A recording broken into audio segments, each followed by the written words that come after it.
How to fix Threads replay problem. Hello guys, if you want to fix Threads replay problem, first step, click settings, click apps and notifications, click apps and wait a second for loading. Scroll down for search your app Threads. So scroll down and this is app here.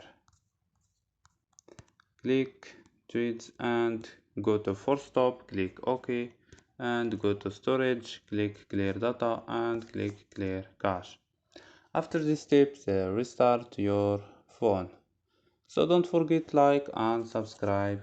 Bye.